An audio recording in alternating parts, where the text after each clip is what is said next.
TFNN. Headline News Update.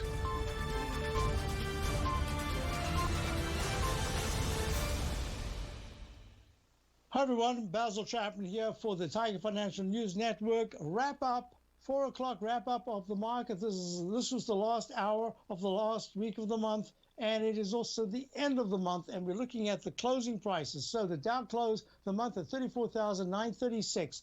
When you consider some of the bad news that was out there, that the market, the Dow reflects very much the divergence within the Dow of good and bad, because it just held beautifully. It's at 33,936. Make it real simple. Anytime next week, if it closes above 35,270 to 35,000, I'd say 320. That's really positive, and it'll keep going higher for the rest of the week. If it closes below 34,700, 600, that area, that's the cushion. If it closes under there, it says, whoops, consolidation unfolding. And the weekly chart just fractionally went to a new high in this long term, all the way from May at 34,091. We closed underneath that May high, so it's taken all this time, and it's really gone sideways. Monthly chart leg D. S&P, let's just do this real quickly because we want to be looking at all of them. S&P at this point is trading, if I can tap the right key, right there.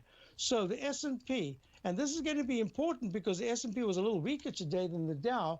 The S&P is trading at 4395.29, down 23. Very simply put, if it manages to close above the high of yesterday, 4429.97 by 1 penny, that says most of the week it's going to go higher. And if it closes under 4370 on a near-term basis, that says, consolidation unfolding.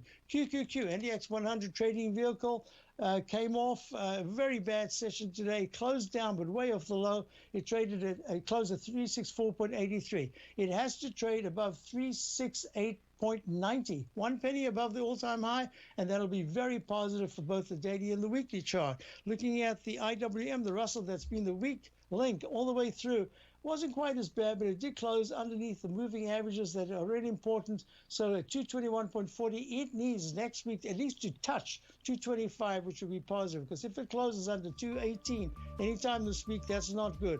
Gold at a give back day after yesterday's huge move up, it's down 20. So there's a lot to talk about, but in the meantime, those are the parameters that I've been looking at. So have a wonderful weekend. Check out my opening call, my daily newsletter, and I hope to see you next week. I'll be back, and Tom will be back at his usual time, and I do my show 10 to 11, the Tiger Technicians Hour. Have a wonderful weekend. See you on Monday.